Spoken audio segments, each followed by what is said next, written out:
গুচি গ'ল সো এই বস্তুটো কেনে ধৰণে চাই আপুনি সব আদালতত যেটো গৈছে আমি আদালতৰ ৰায়মতে আমি কাম কৰিম গতিকে টেটত L1 L2 থাকে আমাৰ যিসকল অসম টেট দিয়ে যিসকলে অসমীয়া মাধ্যমৰ কাৰণে দিয়ে তেওঁলোকৰ কাৰণে L1 টো অসমীয়া থাকে L2 টো তেওঁলোকে ইংৰাজী থাকে সি টেটত বহু ছাত্ৰ ছাত্ৰীয়ে L1 টো ইংলিছ লয় কিন্তু L2 টো অসমীয়া লয় দুইখন পেপাৰৰ ওয়েটেজ একেই এতেকে আমি এটা সিদ্ধান্ত ললো যে আমি বছৰি বছৰি আমি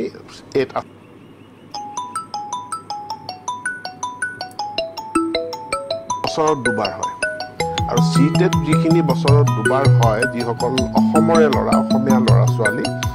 তেওঁলোকৰ ক্ষেত্ৰত আমি এলাউ কৰিলো যে তেওঁলোকৰ L2 টো অসমীয়া হলেও হ'ব বিষয়টো ইমানেই গতিকে আসাম টেটৰ ক্ষেত্ৰত L1 হেতু অসমীয়া সি টেটৰ ক্ষেত্ৰত তেওঁলোকৰ অসমীয়াটো L2 ত আছে আমি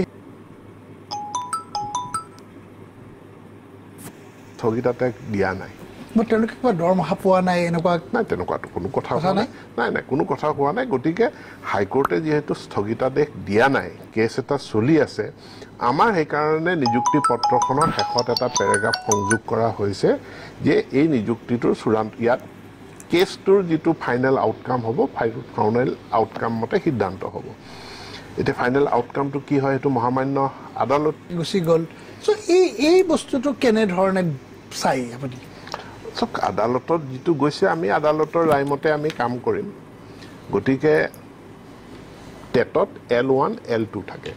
আমাৰ যিসকল অসম টেট দিয়ে যিসকলে অসমীয়া মাধ্যমৰ কাৰণে দিয়ে তেওঁলোকৰ কাৰণে L1 টো অসমীয়া থাকে L2 টো তেওঁলোকে ইংৰাজী থাকে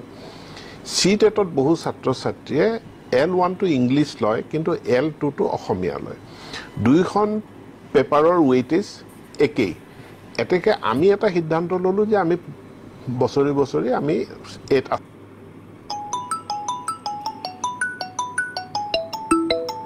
বছৰত দুবাৰ হয় আৰু সি টেট যিখিনি বছৰত দুবাৰ হয় যিসকল অসমৰে ল'ৰা অসমীয়া ল'ৰা ছোৱালী তেওঁলোকৰ ক্ষেত্ৰত আমি এলাউ কৰিলো যে তেওঁলোকৰ L2 টো অসমীয়া হলেও হ'ব বিষয়টো ইমানেই গতিকে আসাম টেটৰ ক্ষেত্ৰত L1 হেতু অসমীয়া সি টেটৰ ক্ষেত্ৰত তেওঁলোকৰ অসমীয়াটো L2 ত আছে আমি স্থগিতাতে দিয়া নাই তেওঁলোকে কিবা দৰমহা পোৱা নাই এনেকুৱা নাই তেনেকুৱাটো কোনো কথা হোৱা নাই নাই কোনো কথা হোৱা নাই গতিকে হাইকোৰ্টে যেহেতু স্থগিতাদেশ দিয়া নাই কেছ এটা চলি আছে আমাৰ সেই কাৰণে নিযুক্তি পত্ৰখনৰ শেষত এটা পেৰাগ্ৰাফ সংযোগ কৰা হৈছে যে এই নিযুক্তিটোৰ চূড়ান্ত ইয়াত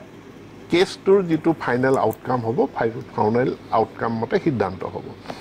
এটা ফাইনাল আউটকামটো কি হয় এটো মহামান্য আদালত